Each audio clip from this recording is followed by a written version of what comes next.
Olá, sejam bem-vindos ao canal da Astra Educa. Nesta aula de História do Brasil para o concurso da Escola de Sargentos das Armas, vamos estudar a Primeira República, período da história brasileira que se estende de 1889 até 1930. Esse período teve início com a proclamação da República, que ocorreu em 15 de novembro de 1889 e marcou o fim do regime monárquico no Brasil e o início do regime republicano. A Primeira República é tradicionalmente dividida em duas fases principais. A primeira é conhecida como República da Espada, que corresponde aos governos dos dois primeiros presidentes da República, ambos militares. A segunda fase é conhecida como República Oligárquica, marcada pela predominância política das elites agrárias, especialmente das oligarquias de São Paulo e Minas Gerais. A chamada República da Espada recebeu esse nome porque os dois primeiros presidentes do Brasil eram marechais do Exército. O primeiro presidente foi o Marechal Deodoro da Fonseca, líder do movimento que proclamou a República em 1889. Inicialmente, ele assumiu o governo provisório, responsável por organizar as instituições do novo regime. Durante o governo provisório foram adotadas várias medidas importantes, como a separação entre Igreja e Estado, a instituição do casamento civil e a convocação de uma Assembleia Constituinte para elaborar a primeira Constituição Republicana do país. Em 1891 foi promulgada a primeira Constituição da República do Brasil. Essa Constituição estabeleceu o sistema presidencialista de governo, no qual o presidente da República seria o chefe do Poder Executivo. Também instituiu o federalismo, garantindo maior autonomia política aos estados. A Constituição de 1891 estabeleceu ainda a divisão dos três poderes, executivo, legislativo e judiciário, e instituiu eleições diretas para presidente e vice-presidente. No entanto, o direito ao voto não era universal. O voto era aberto, ou seja, não era secreto, e estava restrito aos homens alfabetizados maiores de 21 anos, excluindo grande parte da população. Após a promulgação da Constituição, Deodoro da Fonseca foi eleito presidente de forma indireta pelo Congresso Nacional. Seu governo, no entanto, enfrentou forte oposição política e uma grave crise econômica conhecida como encilhamento, marcada por especulação financeira e instabilidade econômica. Em 1891, diante de conflitos com o Congresso, Deodoro decidiu fechar o Congresso Nacional e instaurar um governo autoritário. Essa atitude gerou forte reação de diversos setores políticos e militares, levando a uma crise institucional que resultou na sua renúncia ao cargo de presidente. Após a renúncia de Deodoro, assumiu a presidência o vice-presidente Marechal Floriano Peixoto. Seu governo ficou marcado pela repressão a diversas revoltas e pela tentativa de consolidar o novo regime republicano. Floriano Peixoto enfrentou importantes conflitos políticos e militares, entre eles as revoltas da Armada.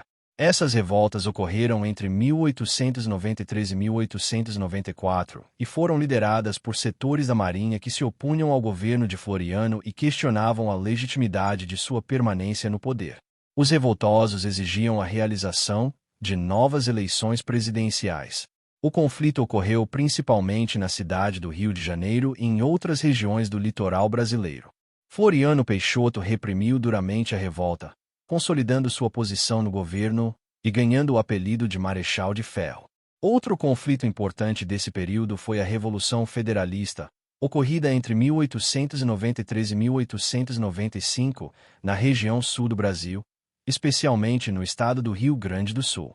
Esse conflito envolveu disputas políticas entre grupos que defendiam maior autonomia regional e grupos que apoiavam o governo central. A Revolução Federalista também ficou conhecida como Guerra da Degola, devido à extrema violência que marcou o conflito. Os combates envolveram forças governistas e rebeldes e tiveram grande impacto na política da região sul do país.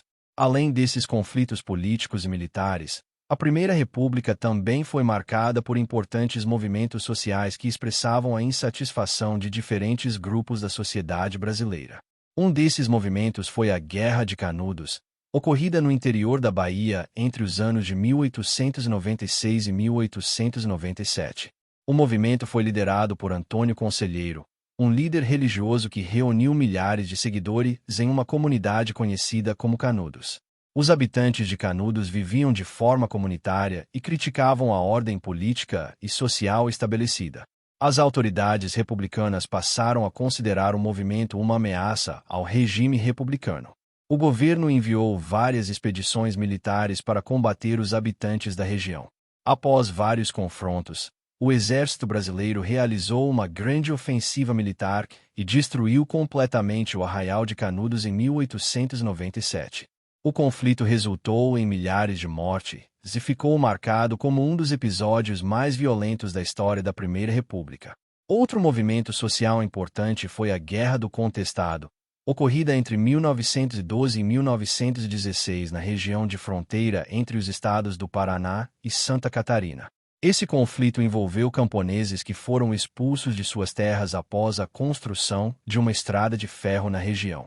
Esses camponeses se organizaram em comunidades religiosas e passaram a resistir às forças do governo e às empresas responsáveis pela exploração da região. O conflito envolveu confrontos entre os revoltosos e as forças militares enviadas pelo governo federal. Assim como ocorreu em Canudos, a Guerra do Contestado terminou com forte repressão militar e milhares de mortes. Outro fenômeno político importante da Primeira República foi o tenentismo. O tenentismo foi um movimento político e militar liderado por jovens oficiais do Exército, conhecidos como tenentes, que estavam insatisfeitos com o sistema político da República Oligárquica. Os tenentes criticavam a corrupção eleitoral, o domínio político das oligarquias regionais e defendiam reformas políticas e sociais, como o voto secreto, a moralização da política e maior participação do Exército na vida política nacional. Entre os principais episódios do movimento tenentista estão as revoltas militares ocorridas em 1922 e 1924. Em 1922 ocorreu a chamada Revolta dos 18 do Forte de Copacabana, no Rio de Janeiro, considerado o primeiro grande levante do movimento tenentista. Em 1924 ocorreu uma nova revolta militar na cidade de São Paulo, que resultou em intensos combates entre as forças rebeldes e o governo federal. Após a repressão dessas revoltas, parte dos militares rebeldes se reorganizou e iniciou um movimento conhecido como Coluna Prestes. A Coluna Prestes foi uma longa marcha militar realizada entre 1925 e 1927 por um grupo de militares liderados por Luiz Carlos Prestes e Miguel Costa. Durante aproximadamente 2 anos, os integrantes da coluna percorreram milhares de quilômetros pelo interior do Brasil, enfrentando forças governamentais e denunciando os problemas políticos e sociais do país. Apesar de não conseguir derrubar o governo, a Coluna Prestes teve grande impacto político e simbólico, revelando a fragilidade do sistema político da Primeira República. A Primeira República terminou em 1930, com a Revolução de 1930. Movimento que levou Getúlio Vargas ao poder e encerrou o domínio das oligarquias regionais na política brasileira. Agora vamos falar da República Oligárquica e suas características. Esse período vai, em linhas gerais, de 1894 a 1930, com predomínio das oligarquias rurais no controle do Estado. A palavra oligarquia aqui significa governo de poucos, e no caso brasileiro esses poucos eram, principalmente, as elites agrárias, sobretudo ligadas ao café, com grande influência política e econômica. Um conceito central é o coronelismo. Coronelismo é a forma de poder local exercida por líderes regionais, chamados coronéis, que eram grandes proprietários e figuras influentes nas cidades do interior. Eles controlavam recursos, empregos, favores e proteção, e isso se traduzia em controle político. A base desse controle era uma relação de dependência social. Muitos eleitores dependiam economicamente do coronel, e por isso, eram pressionados a votar conforme a orientação dele. Daí surge o voto de cabresto. Esse termo indica o controle do voto, normalmente por coerção, troca de favores, pressão econômica ou até fraude. É importante lembrar que o voto, nessa época, não era secreto, o que facilitava o controle e a fiscalização do comportamento eleitoral.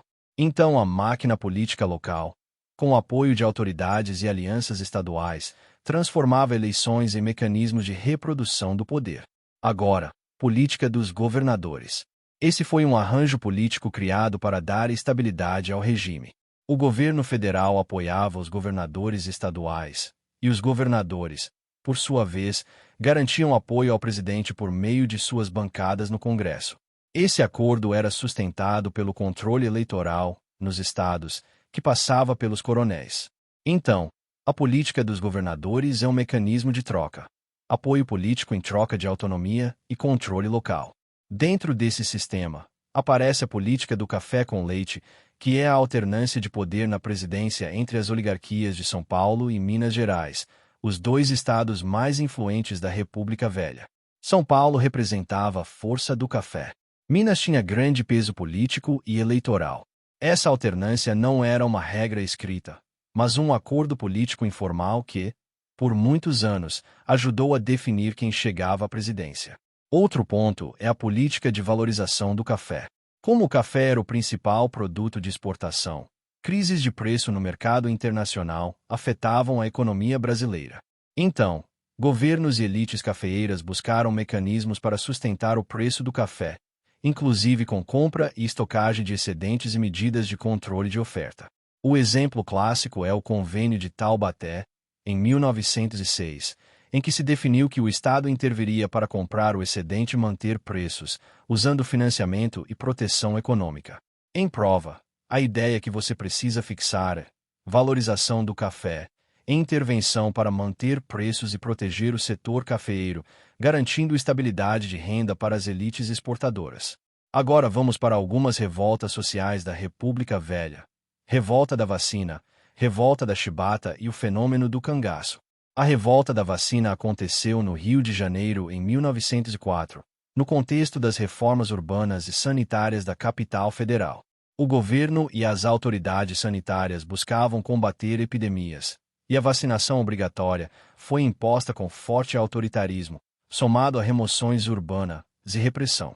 A revolta foi uma reação popular à forma como as medidas foram aplicadas, com invasões de casas, falta de diálogo e medo da população.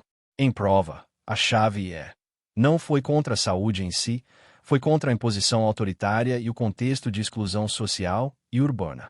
A revolta da chibata ocorreu em 1910 e envolveu marinheiros, em grande parte negros e pobres, revoltados contra castigos físicos na marinha, especialmente a chibata. A liderança mais conhecida é João Cândido.